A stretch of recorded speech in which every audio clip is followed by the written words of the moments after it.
같이 일어나셔서 저하게 맞추어 묵도하심으로 하나님을 예배하겠습니다.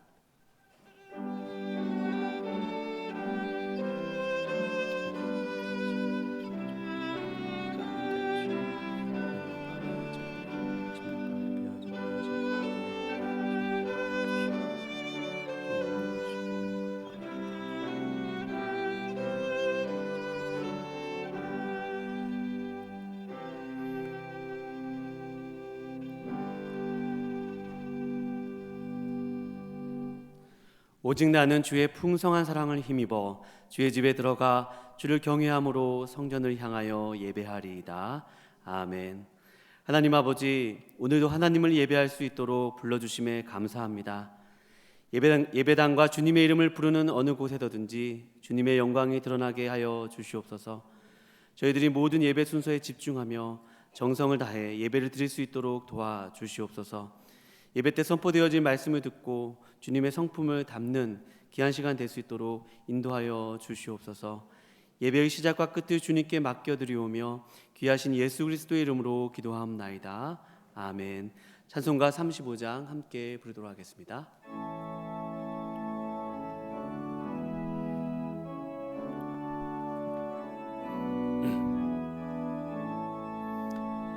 큰 영화로신 주 이곳에 오셔서 이 모인 자들로 주 백성 삼으사 그 중에 항상 계시고 그 중에 항상 계시고 큰 영광 나타내소서. 이 백성 기도와 또 예물 드림이 향내와 같으니 곧 받으옵소서. 주 예수 그 신복음을 주 예수 그 신복음을 만 백성 듣게 하소서. 또 우리 자손들 다 주를 기리고 저 성전 돌같이 기나게 하소서. 주 구원하신 능력은 주 구원하신 능력은 늘 끝날까지 주소서. 주 믿는 만민이 참 진리 지키며 예성도들같이 주 찬송하다가 저 천국 보좌 앞에서 저 천국 보좌 앞에서 늘 찬송하게 하소서.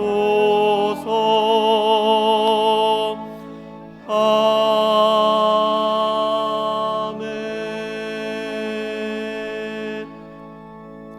성시교도 가시겠습니다. 오라 우리가 여호와께 노래하며 우리가 감사함으로 그 앞에 나아가며 여호와는 크신 하나님이시요 모든 신들보다 크신 왕이시기 때문이로다. 아멘. 지난 한 주간 또 가만히 되돌아보시면서 하나님 앞에 회개할 것들을 회개하도록 하겠습니다. 은혜와 긍휼이 풍성하신 하나님 아버지, 한 주간 살면서 하나님의 은혜를 저버리고 하나님의 마음을 아프시게 드렸던 모든 허물과 죄악을 회개합니다. 이 시간 주님께서 흘리신 보혈의 능력으로 정결하게 하옵시고 삶의 방향을 돌려 주님께 돌아가 주님이 기뻐하시는 삶을 살도록 도와주시옵소서. 주님만을 의지하고 주님만을 기뻐하며 살도록 도와주시옵소서. 이 시간 주님 보좌 앞에 나아가 주시옵시고 귀하신 예수 그리스도 이름으로 기도하옵나이다.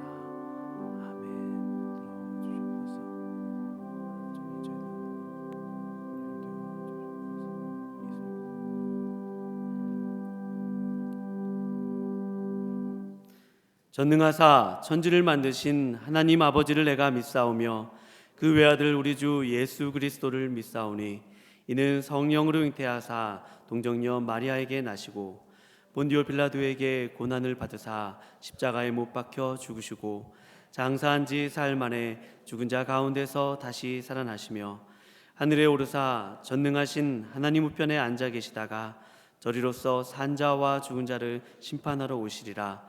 성령을 믿사오며 거룩한 공예와 성도가 서로 교통하는 것과 죄를 사하여 주시는 것과 몸이 다시 사는 것과 영원히 사는 것을 믿사옵나이다. 아멘. 다 같이 자리에 앉으셔서 찬송가 88장 부르신 후에 우리 대표하여 정인호 장로님 나오셔서 기도해 주시겠습니다.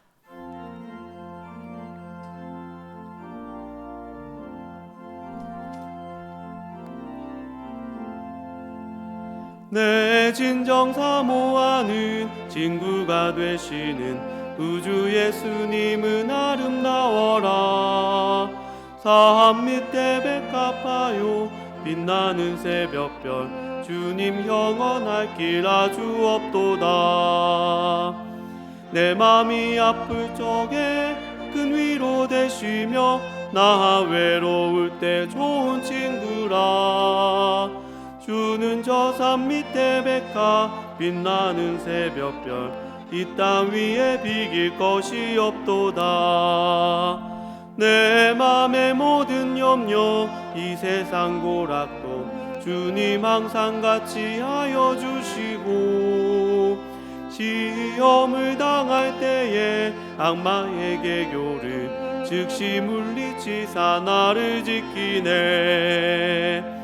온 세상 날 버려도 주 예수 안 버려 끝까지 나를 돌아보시니 주는 저 산 밑에 백합 빛나는 새벽별 이 땅 위에 비길 것이 없도다. 내 맘을 다하여서 주님을 따르면 길이 나를 사랑하리니 물불이 두렵지 않고 장검도 겁없네. 주는 높은 산성 내 방패시라. 내 영혼 먹이시는 그네 누리고 나 진히 주를 뵙기 원하네. 주는 저 산 밑에 백합 빛나는 새벽별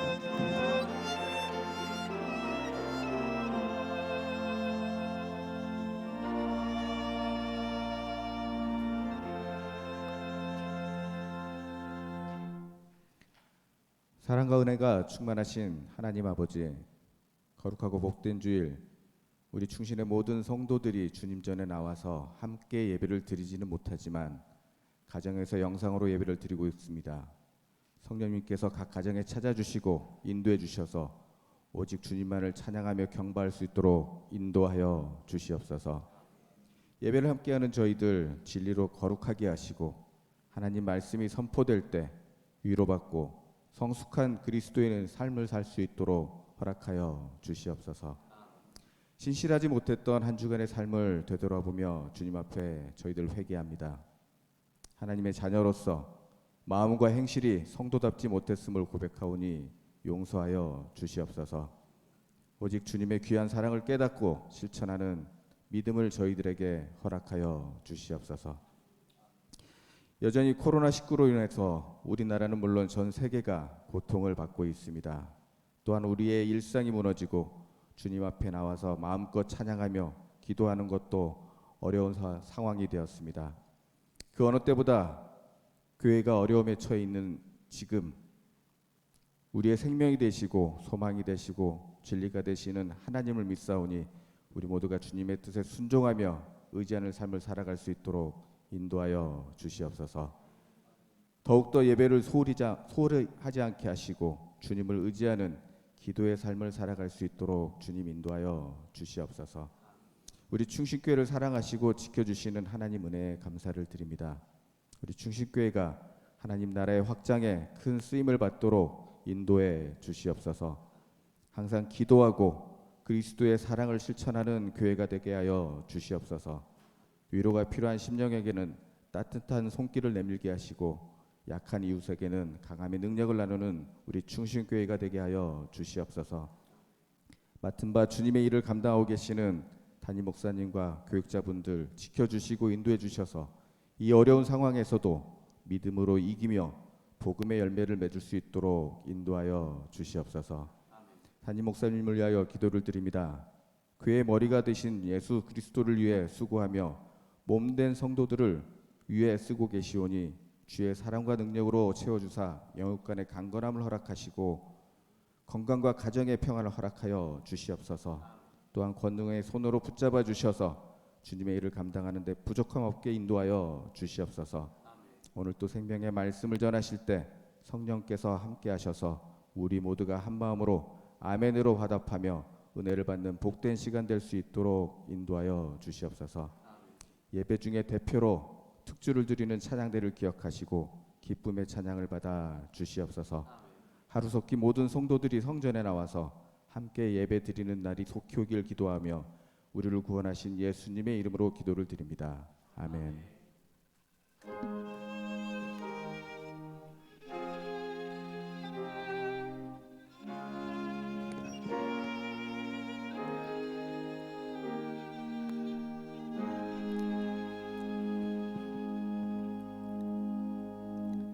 교회 소식 안내해 드리도록 하겠습니다. 추후 안내와 공지가 있기까지 주일 오전 예배를 포함한 모든 예배 및 기도회는 가정 예배로 드립니다. 이 시간 생중계되는 예배 실황은 이후에 교회 홈페이지 설교 보기에서 제공됩니다. 당분간 가정에서 예배를 드림에 따라 주일 헌금은 온라인으로 들으실 수 있습니다. 온라인 헌금에 대한 자세한 안내는 주보 사면을 참조해 주시기 바랍니다. 오늘 말씀은 사사기 강의 27번째 시간 사사기 8장 1절에서 3절까지의 말씀입니다. 제가 사사기 8장 1절에서 3절 말씀을 봉독한 후에 글로리아 찬양대의 특주가 있겠습니다. 제가 봉독해 올리겠습니다. 에브라임 사람들이 기드온에게 이르되 내가 미디안과 싸우러 갈 때에 우리를 부르지 아니하였으니 우리를 이같이 대접함은 어찌 됨이냐 하고 그와 크게 다투는지라. 기드온이 그들에게 이르되 내가 이제 행한 일이 너희가 한 것에 비교되겠느냐. 에브라임의 끝물포도가 아비에셀의 만물포도보다 낫지 아니하냐. 하나님이 미디안의 방백 오렙과 스앱을 너희 손에 넘겨주셨으니 내가 한 일이 어찌 능히 너희가 한 것에 비교되겠느냐 하니라. 기드온이 이 말을 하매 그때 그들의 노여움이 풀리니라. 아멘.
아멘. 귀한 연주 감사합니다. 담임 목사님 나오셔서 말씀 전해 주시겠습니다. 야, 이렇게 바이올린 소리가 재즈풍이에요, 그렇죠? 재즈. 야, 너무 듣기가 좋은데요. 설교 안 하고 막 춤추고 싶어요. 춤추고. 야, 너무 고맙습니다. 너무 감사하네요. 잠시 기도하겠습니다. 사랑하는 주님, 오늘도 감사합니다. 오늘도 예배할 수 있는 은혜 주신 것 감사합니다. 호흡할 수 있는 것 감사합니다. 손과 발을 움직여서 예배당에 한번 나오고 또 어디서든지 영상을 통해서 예배할 수 있음도 감사합니다. 하나님, 감사를 잃어버리지 않도록 도와주시고 감사함으로 다른 사람을 바라볼 수 있게 하시고 세상을 바라볼 수 있도록 도와주시옵소서. 오늘도 하나님 앞에 귀한 연주로 영광을 돌린 귀한 딸의 인생 가운데 은혜 주셔서 그의 삶이 주의 기쁨이 되게 하시고 주님이 마음껏 쓰실 수 있도록 그의 삶이 확장되고 또 그를 통하여 축복의 은혜들이 나타나게 도와주시옵소서. 오늘 예배하는 모든 삶의 자리와 또 이곳에 하나님의 은혜가 있기를 간절히 바라오며 우리의 삶의 모든 것 되신 귀하신 예수님의 이름으로 감사하며 기도하옵나이다. 아멘. 기드온은 미디안과의 전쟁에서 완벽한 승리를 거두었습니다. 13만 5천 명을 300명이 무찔렀죠. 450대 1의 전투에서 완벽한 승리를 거의 거두었습니다. 완벽한 승리가 확정되어질 때에 조그마한 사건이 하나 발생되게 됩니다. 그 사건은 사실 조그마한 사건처럼 보이지만 그 사건을 어떻게 처리하는가에 따라 큰 분쟁이 생길지도 모르는 상황이었습니다. 기드온은 그 불편하고 긴장된 순간을 지혜롭게 해결해 내게 됩니다. 완벽한 전쟁 후에 일어났던 그 해프닝의 원인이 무엇이었고 기드온은 그 해프닝을 어떻게 처리하였을까에 대한 내용을 오늘 살펴보려고 합니다. 오늘 말씀을 통해서 피차 은혜 받는 시간 될 수 있기를 주님의 이름으로 축원합니다.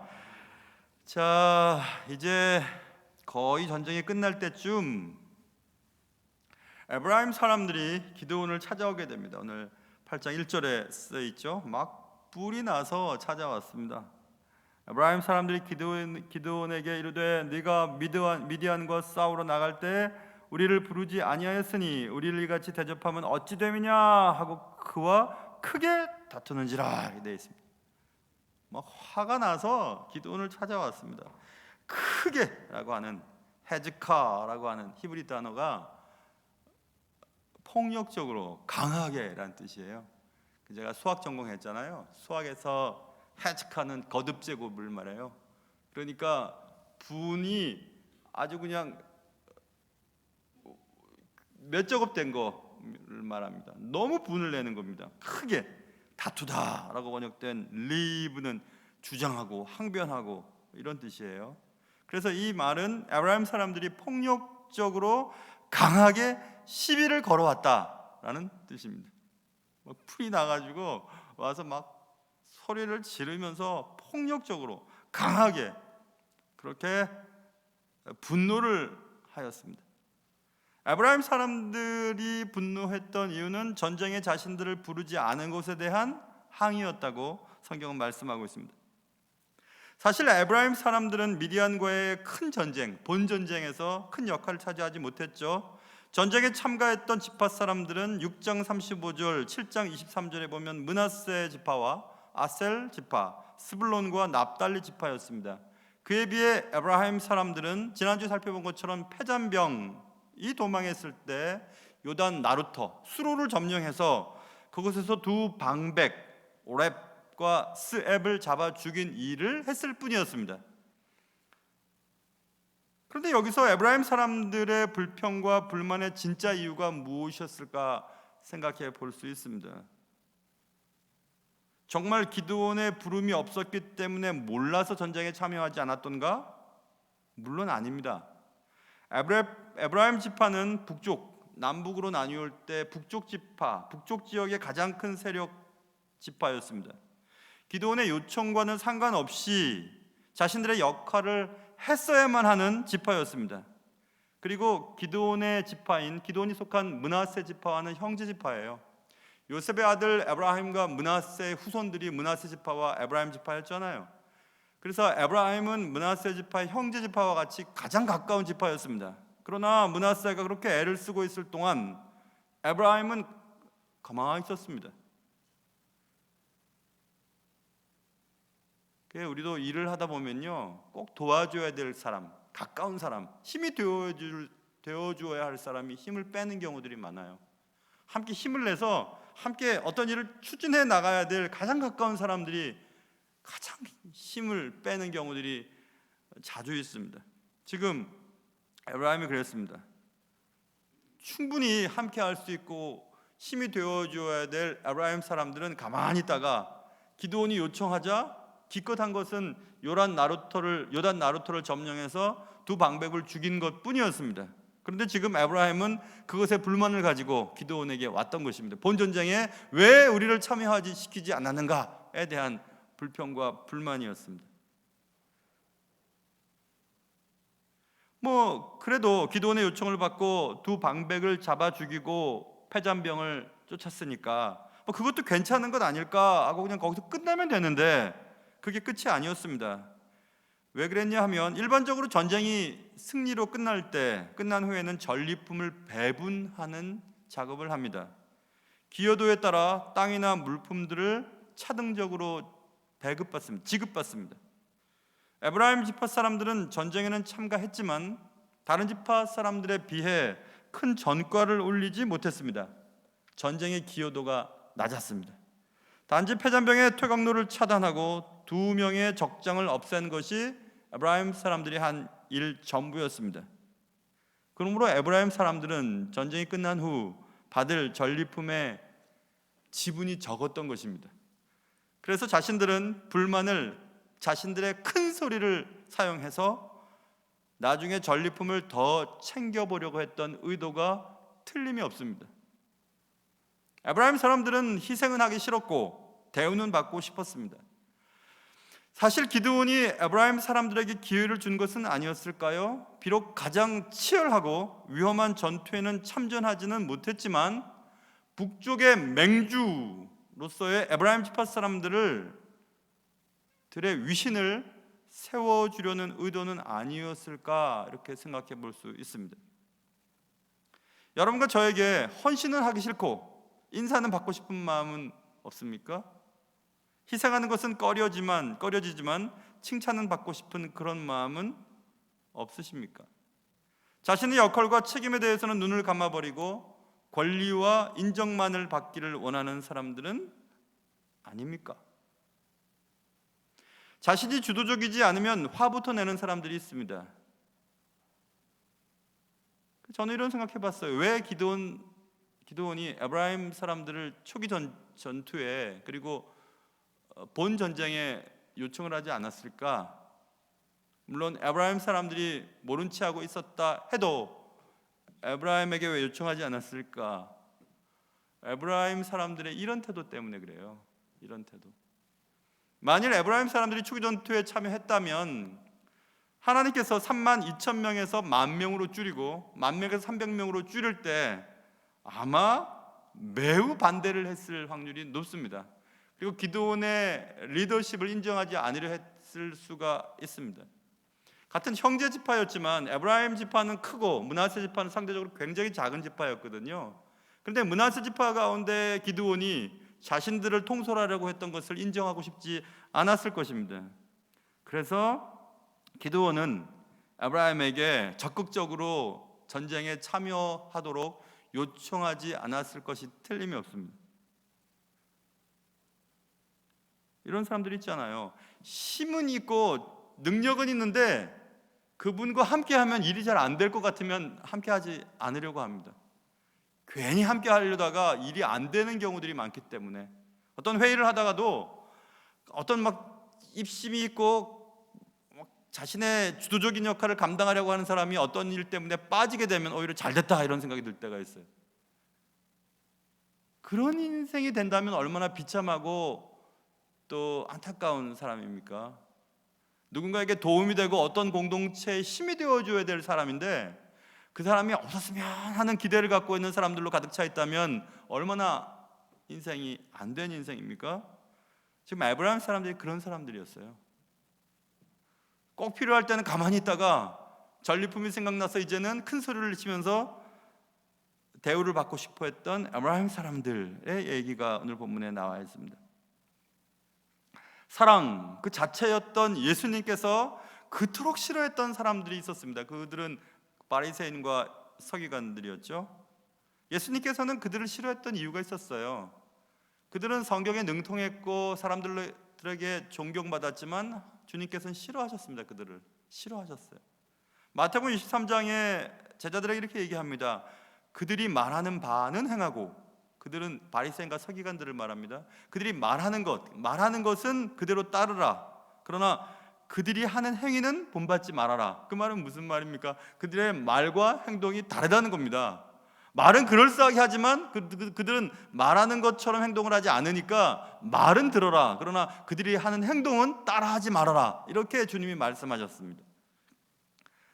주님께서는 계속 그렇게 말씀하십니다. 그들은 말만 하고 행하지 아니하며 또 무거운 짐을 묶어 사람의 어깨에 지우되 자기는 이것을 한 숟가락으로도 움직이려 하지 아니하며 그들의 모든 행위를 사람에게 보이고자 하나니 곧 그 경문띠를 넓게 하며 옷수를 길게 하고 잔치의 윗자리와 회당의 높은 자리와 시장에서 문안받는 것과 사람에게 랍비라 칭함을 받는 것을 좋아한다. 이렇게 얘기해요. 제가 목회했던 교회가 몇 안 되지만은 목회했던 교회 가운데 이런 분이 계셨어요. 어떤 분이 저한테 어느 날 오셔서 뭐라고 그러시는 거예요. 뭐 때문에 이렇게 화가 나셨습니까? 청년들이 인사를 안 한다는 거예요. 본인한테. 장로님이셨는데요. 인사를 안 한다는 거예요. 청년들이 나한테 인사를 안 한다는 겁니다. 그래서 화가 나셨어요. 그래서 제가 왜 그게 화가 날 일입니까? 장로님이 청년들한테 인사를 하시면 되잖아요. 청년들을 알아보고 이름도 불러가면서. 그랬더니 가만히 계시더라고요. 어른을 대접을 안 한다는 겁니다. 어른을. 그게 한국교회의 현실일 수도 있어요. 인사를 안 하고 대접을 안 해주고 그러면서 목사라, 장로라, 권사라, 집사라 이런 칭함받기는 좋아하는 겁니다. 말은 그렇게 하면서 행동은 하지 않아요. 기도는 멋지게 하면서 기도대로 살질 않아요. 설교는 멋지게 하면서 설교대로 살질 않아요. 그 주님이 우리에게도 그렇게 말씀하시겠죠. 저들이 하는 말은 들어라. 그러나 저들이 하는 행동은 본받지 말아라. 그들은 랍비라 칭함을 받는 것을 좋아한다. 그들은 사람들에게 자신들을 드러내기 위해 특별한 옷을 입으면서 나는 이런 사람이라고 드러내는 것을 좋아한다. 이것입니다. 제가 언젠가도 말씀드렸죠. 가지지 못한 사람이 가진 자에 대해서 뭐라고 하면 그것은 좀 우스운 이야기지만 저도 가졌기 때문에 할 수 있는 얘기예요. 어느 때부터 한국교회 강단에 목사님들이 목사 가운을 안 입고 박사 가운을 입고 설교를 시작하게 됐어요. 박사 가운은 이게 세 줄이 이렇게 거어 있는 거잖아요. 목사 가운은 아무것도 없어야 돼요. 사실은 나 박사라 이겁니다. 학위 땄다는 것입니다. 참 우습다는 생각이 들었어요. 박사보다 귀한 것은 목사예요. 하나님의 부름을 받고 하나님의 도구로 쓰임 받는 것인데 자꾸 그것을 드러내려고 하는 겁니다. 목사보다 더 중요한 거예요. 박사가. 한국 교회가 자꾸 그런 것들을 요구하게 되었어요. 하나님의 말씀에 신실하고 그렇게 사는 분들이면 충분한데 자꾸 학력을 높이기 시작했죠. 그러니까 정상적인 교육을 받지 않고도 막 학위를 얻으려고 하는 일들이 얼마나 많이 벌어졌습니까? 한국 교회와 한국 사회에 자꾸 드러내려고 하는 것입니다. 나는 너희들과 달라. 너희들과는 달라. 그것이 한국에 얼마나 많은 사람들에게 사회적인 현상이 되고 있나요? 나는 너희들이랑 달라. 나는 이런 차 타고 다닌다고. 함부로 하지 마. 나는 이런 옷 입고 다닌다고. 우리 자녀들은 이런 학교 다닌다고. 건드리지 마. 나는 이만한 아파트에 산다고. 나는 너희들과 달라. 이렇게. 주님께서 그걸 원하시지 않으세요. 주님은 우리가 랍비라 칭함을 받고 옷수를 길게 하고 경문띠를 넓게 하며 잔치의 윗자리에 회당의 높은 자리에 앉는 것을 기뻐하시지 않으십니다. 그래서 주님은 싫어하셨어요. 서기관과 바리새인들, 이 외식하는 자야, 욕을 해 가시면서 싫어하셨습니다. 그런데 우리는 욕 먹는 자리에 앉기를 원해요. 큰일이 났습니다. 큰일이죠. 이번 일은 코로나19 사태를 통해서 하나님께서는 이렇게 정죄해 나가시는 것 같아요. 교인들을 정죄해 나가시는 거죠. 정말 나를 섬기고 나를 믿고 내게 예배하러 온 목적이 무엇인지를 알게 하시는, 스스로도 깨닫게 하시는, 그리고 하나님 없이도 살 수 있는 자들은 떨어뜨려 버리시려고 하는 하나님의 계획이 있으신 것 같습니다. 틀림없이 그런 것 같아요. 큰 교회 예배당일수록 비어있는 공간이 더 크게 느껴지잖아요. 건물이 중요하지 않다는 것을 깨닫게 하시는 것 같습니다. 인원이 중요하지 않다는 것을 깨닫게 하시는 것 같아요. 오히려 제가 아는 친구 목사님들이나 지방에 아는 목사님들 교회는요, 자그마한 교회는 다 모인답니다. 다 모여서 다 한대요. 그냥 20명 50명 뭐 상관없이 다 모인답니다. 늘 모인답니다. 그냥 큰 교회일수록 피해를 많이 받잖아요. 아무리 큰 예배당이라 해도 이제 엊그저께 50명 정도로 이제 완화가 됐는데 50명 정도밖에 예배를 드릴 수가 없는 처지예요. 그러면서 뭐 대면 예배와 비대면 예배에 대해서도 막 옥신각신하고 싸우는데, 거룩함은 장소에 있지 않습니다. 거룩함은 거룩한 분을 만나는 시간에 존재하는 것이에요. 어디든지 거룩하신 하나님을 만난 곳이면 거룩한 곳이 되는 곳이에요, 거기가. 그런데 우리는 언제부턴가 장소를 성전이라는 개념을 썼어요. 지금도 우리는 성전 개념을 사용하고 있잖아요. 성전은 건물이 아닙니다. 그런데 어떤 교단은 건물 앞에도 무슨 성전이라고 붙여놓았어요. 얼마나 신학이 잘못됐는지 몰라요. 그러니까 성도들이 대면 예배, 예배당 예배, 성전 예배를 고집하다가 난리를 부리게 되는 것입니다. 신학부터가 잘못됐어요. 우리가 어떤 선물을, 귀한 선물을 받았습니다. 그 선물을 받은 날을 기념하는 사람이 어디 있습니까? 도른 사람이지. 기념일날 받은 선물이기 때문에 그 선물이 귀한 거에 되는 거잖아요. 그것과 똑같아요. 하나님을 만난 장소가 거룩한 장소가 되는 것이고, 하나님을 만난 시간이 거룩한 시간이 되는 것입니다. 그렇기 때문에 어디서나 예배를 드려도 돼요. 그건 맞아요. 그런데 왜 우리가 현장 예배와 예배당 예배를 강조하는데요? 그것은 예배 현장성 때문에 그래요. 그 주의 이름으로 모인 사람들이 함께 모였을 때 하나님이 그것을 기뻐하세요. 그리고 예배당에 와서 예배를 드리는 것은 끝나지 않습니다. 교회 예배는 예배를 마치고 함께 식사를 하고 이야기를 나누고 기도를 하면서 서로 돌아보는 것들이 필요하기 때문에 교회 공간이라고 하는 것이 필요하게 된 것입니다. 앞으로 보십시오. 한국 교회와 세계 교회는 점점 이제 성전 개념이 바로잡아질 겁니다.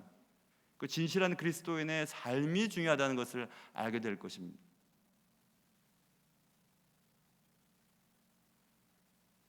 다른 사람들이 배려를 특권으로 알고 화만 내고 있던 에브라임 사람들을 한번 보십시오.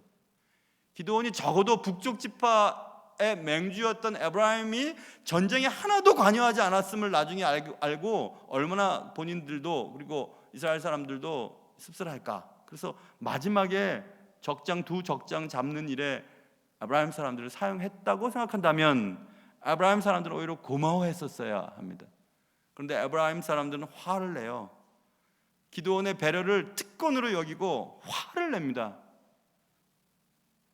당신과 내가 말싸움에서 이길 수도 있지만, 또 여러 가지 방법을 통해서 내가 이길 수도 있지만 그렇게 하지 않는 이유는 사랑 때문에 그렇습니다 라는 것을 굳이 얘기하지 않아도 상대방은 이해해야 합니다. 아, 저분이 저렇게 양보하고 가만히 계시는 것은 배려하는 것이구나. 그것을 깨달아야 됩니다. 근데 그것을 배려로 여기지 않아요. 그렇지, 나는 이만한 사람이지 하고 특권으로 여기고 화만 냅니다. 소리만 지르고. 그게 에브라임 사람들이었습니다. 사랑하는 성도 여러분, 여러분과 제가 꼭 중심이 아니어도 돼요. 주관자가 아니어도 되고, 주도적이지 아니어도 되고, 박수받지 않아도 되고, 그리고 조명을 받지 않아도 됩니다. 하나님의 나라가 이루어지기만 한다면. 에브라임의 분노는 잘못된 분노였습니다. 에브라임의 분노가 나의 분노가 되지 않도록 늘 자신을 돌아볼 수 있는, 늘 겸손하며 감사하는 삶을 살아갈 수 있는 여러분과 저의 삶이 될 수 있기를 주님의 이름으로 축원합니다. 자, 이런 말을 들었다면 기드온은 화가 났을 겁니다. 근데 당신에게 배려했던 건데 당신들은 그것을 특권을 알고 내게 분노합니까? 어디서 지금 와가지고 막 그렇게 분노를 하고 있습니까? 하고 기드온은 맞상대할 수도 있었습니다. 에브라임 사람들의 분노는 사실 예의가 없는 행동이 틀림없습니다. 누가 봐도 속셈이 드러나는 어이가 없는 분노였습니다. 큰 전쟁을 마치고 지금 지쳐있는 기드온에게 무례하게 분노를 쏟아내고 있었습니다. 기드온은 에브라임의 분노에 맞상대하며 또 화를 낼 수도 있었습니다. 아니 꼭 필요할 때는 뒤로 빠져있더니 이게 뭐냐고, 그래도 내가 생각해서 배려를 해주었더니 이게 무슨 짓이냐고, 지금 나에게 분노하는 것이 옳은 일이냐고, 배려를 특권으로 알다니, 그리고 또 함부로 분노하다니 그럴 수 있느냐고 이렇게 말할 수 있었을 것입니다. 충분히 그렇게 말할 수 있었을 것 같습니다. 그런데 기드온은 에브라임 사람들의 황당한 행동에 당황은 했지만 맞상대하지는 않았습니다. 기드온은 에브라임 사람들에게 친절하게 말합니다. 오늘 본문 보세요. 2절, 기드온이 그들에게 말하되 이르되 내가 이제 행한 일이 너희가 한 것에 비교가 되겠냐? 에브라임의 끝물 포도가 아비에셀의 만물보다 낫지 아니하냐? 당신들이 한 행동이 크다는 겁니다. 나의 행동은 아무것도 아니라는 겁니다. 전쟁 초기 전쟁에서 우리가 한 행동보다 당신이 두 적장 붙잡고 패잔병 붙잡고 요단 나루토 점령해서 전쟁에 거의 승패를 잡게 한 당신들의 행동이 큰 것입니다. 이렇게 그들을 높여 주었습니다. 빌립보서 2장 3절에 아무 일이든지 다툼이나 허용으로 하지 말고 오직 겸손한 마음으로 각각 자기보다 남을 낮게 여기고, 이런 말이 써 있죠. 거꾸로 해석하면 이런 겁니다. 겸손한 마음을 갖고 자기보다 남을 낮게 여기면 다툼과 허용이 생기지 않는다는 얘기예요. 왜 다툼이 생기는 것일까? 그것은 내가 높기 때문이에요. 내가 낮춰지지 않았기 때문입니다. 부부싸움도 마찬가지잖아요. 직장에서도 마찬가지잖아요. 교회도 마찬가지죠. 내가 맞다는 겁니다. 당신이 틀리다는 겁니다. 내가 높다는 겁니다. 당신이 낮아져야 된다는 것입니다. 그러니 서로 양보 안 하니까 싸움이 나는 거예요.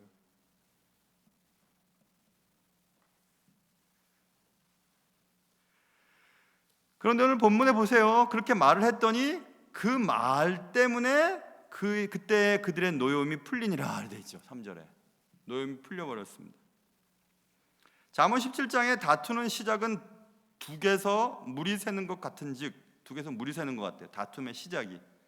그런데 싸움이 일어나기 전에 시비를 그칠 것이니라 이렇게 말씀했습니다. 또 잠언 15장 1절에서 유순한 대답은 분노를 쉬게 하여도 과격한 말은 노를 격동하느니라. 뭐 이렇게 말을 해서 풀어야 되는 것이 우리 인간들이 해야 될 일이잖아요. 말이 있으니까, 언어가 있으니까. 근데 화부터 내는 분들이 계세요. 그리고 말을 해도 과격하게 화를 냅니다. 과격한 말을 들으면 또 듣는 사람 입장에는 또 화가 나잖아요. 또 과격한 말을 해요.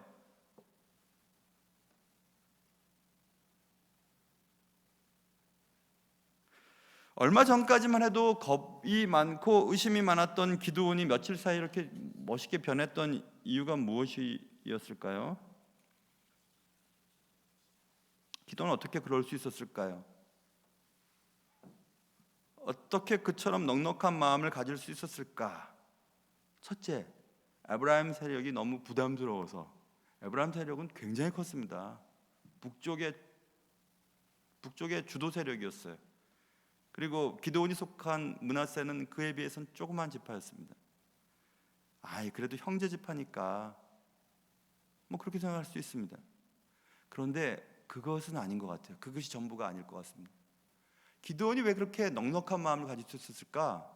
그것은 기드온이 전쟁과 시작과 끝을, 그리고 과정을, 모든 것을 살펴보면서 기드온이 깨달은 것이 있습니다. 기드온은 무엇을 깨달았냐면, 그래, 이 전쟁의 승리가 내가 한 일이 아무것도 없다는 것을 스스로 깨달았습니다. 맞아요. 13만 5천 명을 300명으로 상대해서 이길 수 있었다고? 불가능합니다. 그럼 어떻게 이겼죠? 하나님께서 전적으로 개입하신 것입니다. 하나님께서 전적으로 개입하신 전쟁에서의 승리를 누가 갖는다고 해도 아무도 그것 때문에 시기하거나 질투하지 않을 수 있을 것 같아요. 기드온은 그것을 알았습니다. 창세기 14장에 보면 소돔과 고모라 지역 그쪽에서 큰 전투가 벌어집니다. 몇 개의 연합군이 이렇게 전투가 벌어져서 소돔성에 살고 있었던 롯이 잡혀가잖아요. 아브라함이 롯을 구하기 위해서 전쟁을 또 참전합니다.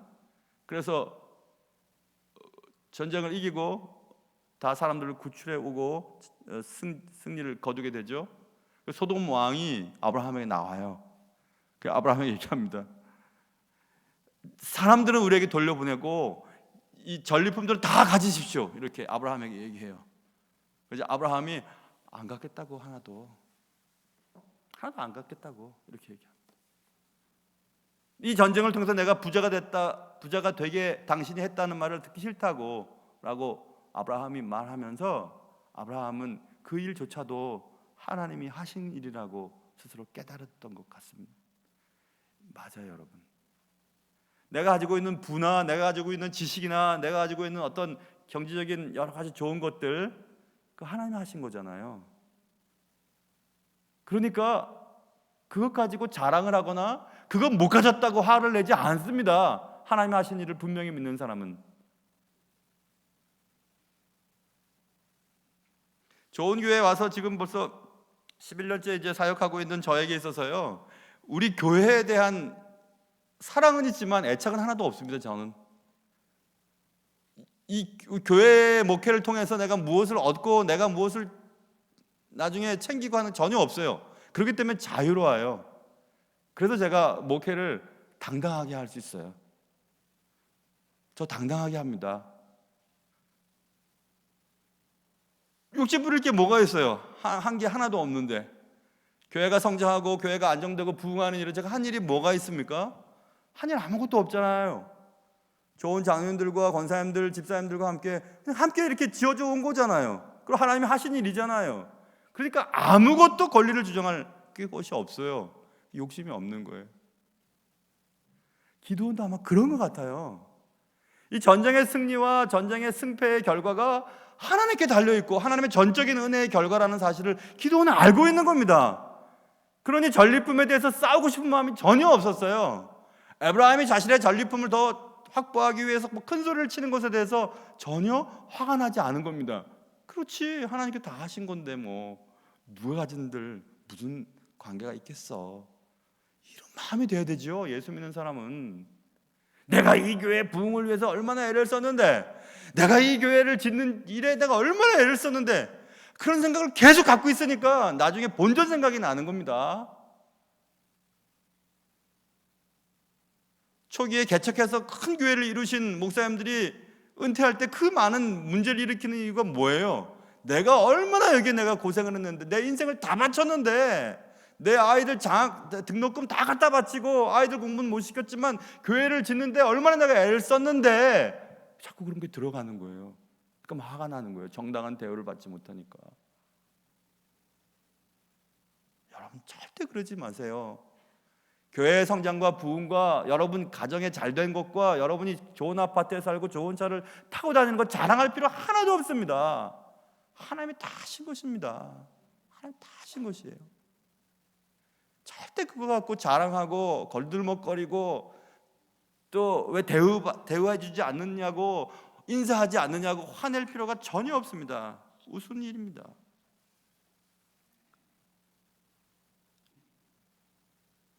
모든 것이 하나님의 은혜임을 정확하게 아는 사람들은 상대방에 대해서 넉넉한 마음을 갖게 되어 있습니다. 내가 잘했다, 네가 잘했다 따지지 않습니다. 오직 하나님께 감사하는 마음만을 갖습니다. 기도는 그런 마음으로 가득 차 있었습니다. 그러므로 에브라임의 무례한 요구, 황당하고 분노에 찬 갑절이나 화를 낸 그런 사람들의 모습을 보고도 기분이 나쁘거나 화를 내지 않습니다. 물론 상대를 해도 이길 수가 없으니까 그럴 수도 있어요. 물론 그렇지만 전혀 기도는 거기에 대해서 뭐라고 하지 않습니다. 여러분 어떠세요? 여러분은, 저는, 우리는 내게 있는 모든 것이 하나님의 선물 그 자체인 것을 믿으셔요? 믿는다면 거들먹거리지도 말고, 또 믿는다면 그것 없다고 너무 힘들어하지도 마세요. 하나님이 그냥 주시면 주시는 거고 받으면 받는 것입니다. 살게 하시면 사는 것이고 하나님 데려가게 하시면 데려가게 하는 거죠. 뭐 그럴 때 우리의 삶이 풍요로워지고 넉넉해지는 것입니다. 예수님께서도 말씀하셨어요. 화평케 하는 자는 복이 있나니 그들이 하나님의 아들이라 일컬음을 받을 것이며. 교회에도 이렇게 화평케 하는 자들이 곳곳에 있어야 돼요. 피스메이커죠. 그 사람이 있으면 그 모임이 잔잔해지는 겁니다. 그런데 반대가 많아요. 그 사람이 있어서 그 공동체가 막 시끄러워져요. 저 사람만 없으면 좋겠어요. 심지어는 어떤 사람들은 그러더라고요. 저 사람 좀 사라졌으면 좋겠다고. 저런 인간은 왜 빨리 죽지도 않느냐고 막 이런 얘기를 하는 분들도 제가 직접 들었어요. 그게 무슨 얘기입니까 그게? 또 그런 대상자가 됐다는 것은 얼마나 슬픈 일입니까? 자기만 몰라요. 자기가 얼마나 사람들에게 불편한 존재라는 사실을 자기는 몰라요. 사람들은 다 그 사람 때문에 불편해하는 것입니다. 얼마나 불편한, 얼마나 슬픈 일이고 얼마나 안 된 일입니까?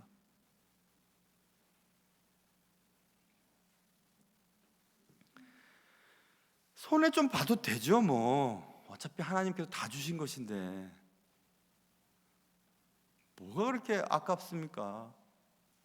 아깝지 않잖아요. 하나님이 다 주셨는데. 그러니 형제끼리는 좀 덮고 가면 좋겠어요. 다 이렇게 얘기할 필요 없이 모른 체 하고 또 위에서 기도해주고 손잡아주고. 목회를 하다 보면 사람들과의 문제이기 때문에 목회를 하다 보면 막 씩씩거리면서 제 방에 들어오는 분들도 가끔 계시거든요. 가만히 들어보면 오해이고 가만히 들어보면 잘못된 판단인 게 분명한데도 그게 못 참는 거죠. 그냥. 그러면 여러분과 제가 좀 또 의롭다고 하시는 분들 입장에서는 그런 사람들 가만 놔두면 안 되죠. 맞아요. 가만 놔두면 안 되죠. 계속 그럴 테니까. 맞아요. 에브라임은요, 우리가 또 나중에 배우겠지만 12장에 보면 똑같은 짓을 또 합니다. 지금 기드온과의 이런 딜에서 좀 전리품을 챙겼던 것 같아요. 그래서 12장으로 딱 넘어가 보면 입다라고 하잖아요. 입다라고 하는 사사 나오죠. 입다가 암몬과의 전쟁에서 승리를 거두어요. 그런데 거두자마자 또 에브라임 사람 똑같이 또 찾아옵니다.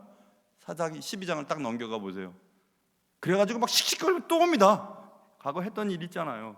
또 입다한테 와서 왜 우리를 전쟁에 부르지 않느냐고 이번엔 더 화를 냅니다. 너와 너의 집을 불태워버리겠노라고 뭐 이렇게 얘기를 해요. 더 심각하게 더 한몫 잡으려고 했던 것 같아요. 그런데 하나님은 그때는 가만 안 두십니다. 그래? 하고 입다가 딱 손 딱 걷고 말입니다. 싸움을 벌여요. 12장에 나와 있어요. 사사기 12장에. 그래서 에브라임 사람 42,000명이 죽어버립니다. 하나님이 그럴 때 심판하세요. 계속 그런 식으로 살아가는 사람들 하나님이 적당한 때에 심판하십니다. 내가 할 필요 없어요. 에브라임 사람들 버릇을 고쳐야죠. 그럴 필요도 없습니다. 가만 두면 하나님 때가 되면 어떤 방식으로든지 그분들을 처리하세요. 그분을 사랑하시면 때려서라도 고치시고 사랑하지 않는다면 버려주십니다.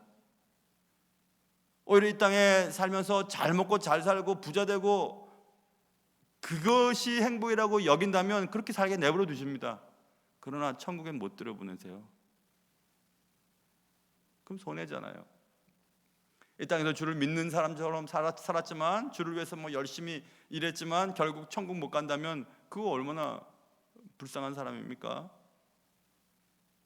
그러니까 에브라임 사람의 그런 것들을 우리가 고치려고 할 필요도 없어요. 내버려 두십시오. 심판은 하나님께 있으니까.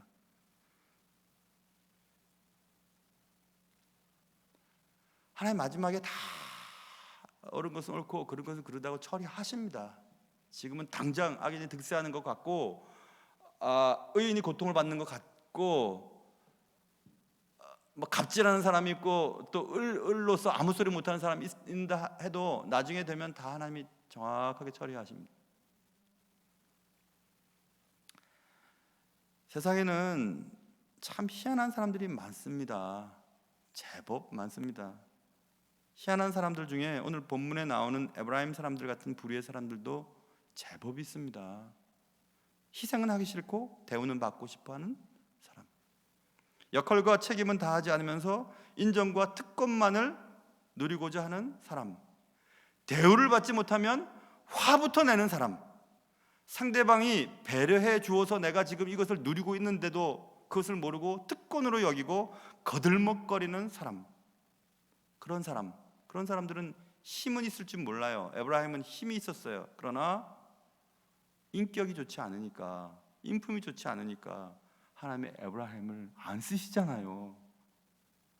오히려 자그마한 므낫세 지파에서 기드온을 선택하지 않았습니까? 하나님의 주력 부대로 사용하지는 않으셨습니다. 하나님이 여러분이 힘을 가지고 계시고 돈을 가지고 계시고 권력을 가지고 계시고 지식을 가지고 계셔도 여러분을 크게 사용하지는 않으세요. 마지막 조금 그냥 부스락이라도 얻게 하시지. 왜 그러시는 줄 아세요? 성경에 써 있잖아요. 인품이, 성품이, 그리스도인의 인격이 수반되지 않으면 하나님이 사용 안 하십니다. 왜냐하면 그 큰 힘으로, 그 큰 능력으로, 그 큰 머리로, 그 잘 돌아가는 머리로 주님의 몸을 힘들게 하기 때문에 그래요. 믿음 가지고 300명 가지고 13만 5천 명을 이겨야 되는데 그렇게 못하겠다는 겁니다. 잔머리를 돌리니까 안 된다는 거예요. 힘 대 힘으로 싸워야지 무슨 소리냐고. 기드온이 하나님으로부터 받았다고, 하나님 이렇게 하기를 원하신다고 아무리 설명해도 아마 안 들었을 겁니다, 에브라임이. 그래서 하나님이 에브라임을 딱 제쳐놓고 나머지 별 볼 일 없는 지파를 통해서 하나님의 일을 하고 계시잖아요. 여러분 돈이 많으셔도, 많이 배우셨어도, 머리가 잘 돌아가셨어도, 화를 잘 내셔도, 어떤 특성을 갖고 계셔도 하나님이 여러분을 쓰시지 않으면 여러분과 저는 그냥 그렇게 살다 가는 겁니다. 힘이 없어도 하나님의 마음에 들만한 인격. 제가 언젠가 말씀드렸잖아요. 최근 몇십 년 전부터 크리스천 리더십의 쟁점, 핵심은 캐릭터예요. 캐릭터가 리더십의 최고 중요한 요소예요. 주 예수 그리스도로 인하여 변화받은 성품이죠. 그게 없으면요, 아무리 내가 랍비라 칭함을 받고 옷수술을 길게 내리고 대단하게 막 손을 들고 기도를 해도 아무것도 아닙니다. 딱 그것만 사용하시는 것입니다. 그런데 문제는 내 안에도 여전히 남아있는 에브라임적 요소가 있다는 것입니다. 여러분과 제 속에. 주력 부대가 되지 않으면 화가 나는 것이에요. 인정받지 않으면 짜증이 나는 겁니다.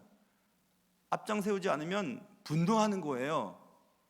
그리고 그게 어디라고, 하나님이 세우신 기드온에게 달려나가가지고 갑절의 분노를 표출하면서 막 화를 내고 있어요. 아까 말씀드린 입다한테도 가가지고 막 너와 너의 집을 불태워버리겠다고 막 이런 얘기예요. 하나님이 세우신 자를. 하나님 가만히 계시겠어요? 처리하시지. 하나님의 은혜를 깊이 생각한다면 그 은혜로 우리 자신에게 불쑥불쑥 올라오는 교만을 덮어버릴 수 있어야 합니다. 나에게는 매우 철저하고 남에게는 더할 나위 없이 넉넉한 인격을 주님은 우리에게 바라고 계십니다. 오늘 나의 나됨이 오직 하나님의 배려의 결과였음을 철저히 인정한다면 특권보다 감사가 더 나와야 할 것입니다. 하나님의 자녀들은 대우받고 싶어 화를 내는 사람들이 아니에요. 하나님이 우리에게 허락하신 그리스도인이라고 하는 이 특권을 사랑하고 섬기는 일에 사용하도록 주님이 우리에게 바라고 계시는 것뿐입니다. 분노하고 화내고 내 것 챙기려고 떠드는 사람이 아니에요. 초기 때는 주님의 신실한 종으로 그토록 쓰임받았던 종들이 마지막에 내 것 챙기려고 싸움이 일어나고 교회가 갈라진 일들이 얼마나 많습니까? 그러면 안 되는 것입니다. 그래서 저는 그런 생각해요. 교회에 너무 열심을 부리지 마세요, 여러분. 교회에 내 일생을 바쳤다, 교회에 내 재산을 바쳤다, 그러지 마세요. 그렇게 안 해도 하나님은 알아서 하십니다.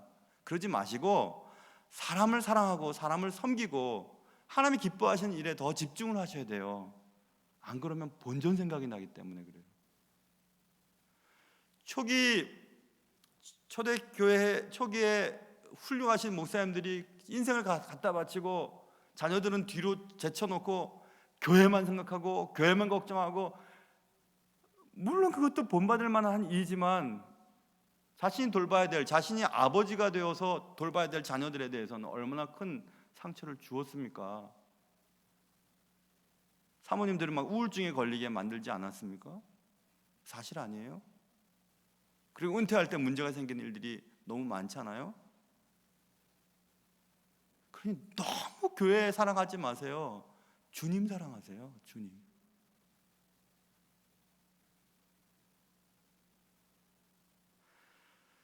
하나님의 자녀들은 섬기고 희생하는 사람들입니다. 겸손하며 감사하는 사람들입니다. 이 엄중한 이 사실, 오늘 아브라임 사람들의 이 분노와 기도원의 대응, 이 사건을 통해서 우리는 절대로 잊지 말아야 됩니다. 하나님 내게 허락하신 배려를 특권으로 알고 화부터 내는 그런 인생 되지 아니하고 늘 감사함으로 주께 나아갈 수 있는 그런 여러분과 저의 삶이 되실 수 있기를 주님의 이름으로 축원합니다. 하나님 아버지, 주 예수 그리스도의 무조건적인 선택과 사랑으로 우리 예수님을 믿고 또 이만큼 살게 되었는데, 이것을 마냥 특권처럼 여기며 남들 위해 군림하려 하며 교회에서도 섬기라고 준 직분을 군림하는 직분으로, 왜 인사 안 하지? 왜 나를 대우하지 않지? 왜 나를 앞장 세워주지 않지? 왜 내가 주도적으로 일을 하지 못하도록 하지? 하며 본전 생각 내며 화부터 내는 인생이 되지 아니하고 오직 주님께 감사하며 은혜로 엎드려지는 그런 저희들의 삶이 되게 도와주시옵소서. 귀하신 예수님의 이름으로 감사하며 기도하옵나이다. 아멘. 찬송가 264장입니다.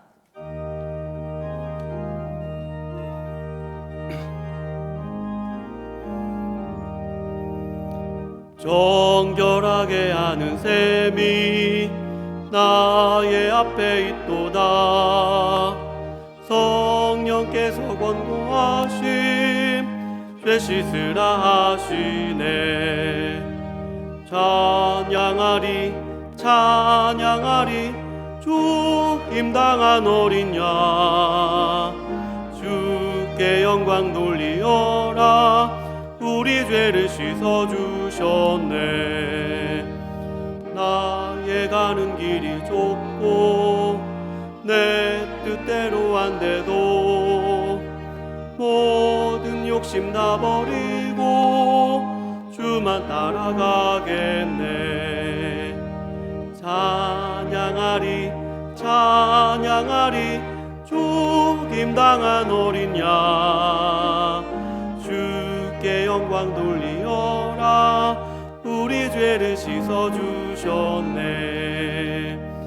나의 마음 제단 위에 불길같이 타올라 영원토록 찬양하며 주께 영광 돌리네. 찬양하리 찬양하리 주 임당한 어린 양, 주께 영광 돌리어라. 우리 죄를 씻어주셨네. 한량없는 주의 은혜 나를 영접하셨네. 내가 지은 모든 죄와 범을 용서하셨네. 찬양하리 찬양하리 주 임당한 어린 양, 주께 영광 돌리어라. 우리 죄를 씻어주셨네. 성부 하나님께 영광, 성자 예수께 영광, 성령님께 또한 영광 모두 돌려드리세. 찬양하리 찬양하리 주 임당한 어린 양, 주께 주께 영광 돌리어라. 우리 죄를 씻어 주셨네. 다 같이 나셔서 복원 찬송하시겠습니다.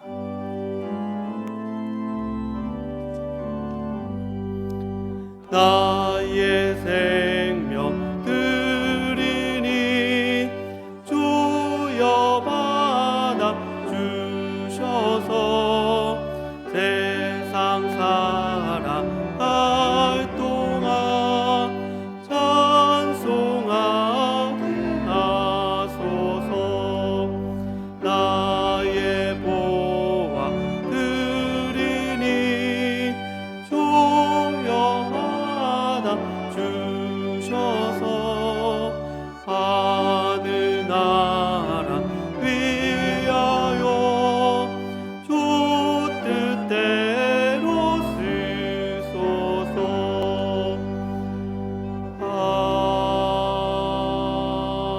아멘. 하나님 아버지, 저희가 주님께서 주신 것들을 배려로 모르고 특권으로 알며 살았습니다.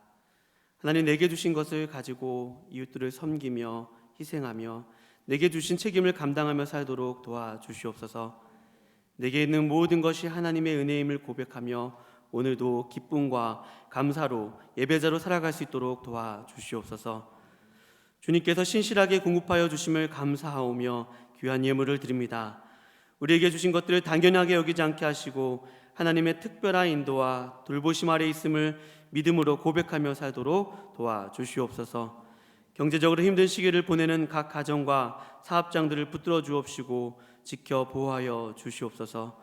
귀한 예물이 하나님의 영광 받으시는 곳에 적절하게 지출될 수 있도록 도와주시오며 귀하신 예수 그리스도의 이름으로 기도하옵나이다. 아멘. 찬송가 53장 부르신 후에 담임 목사님 나오셔서 축도하심으로 예배를 마치도록 하겠습니다.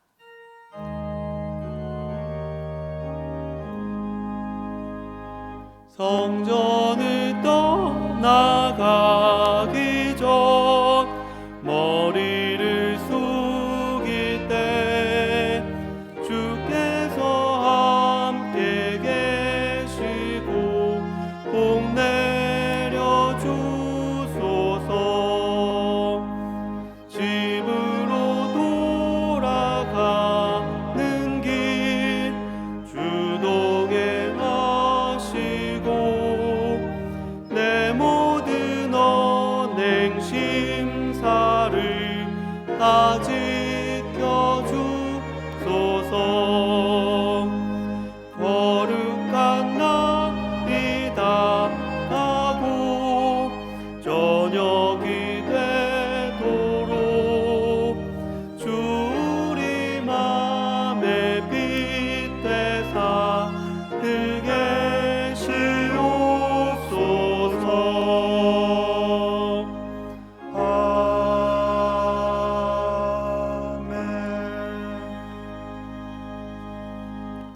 지금은 주 예수 그리스도의 은혜와 하나님 아버지의 사랑하심과 성령님의 함께하심이 배려를 특권으로 알고 분노만 하고 있는 내가 아닌 모든 것이 하나님의 은혜의 결과임을 깨닫고 겸손하게 살아가며 남을 나보다 낮게 여기며 그를 위해 기도해 주기를 소망하는 사랑하는 성도들 머리머리 위에 이제로부터 영원토록 함께 있을지어다.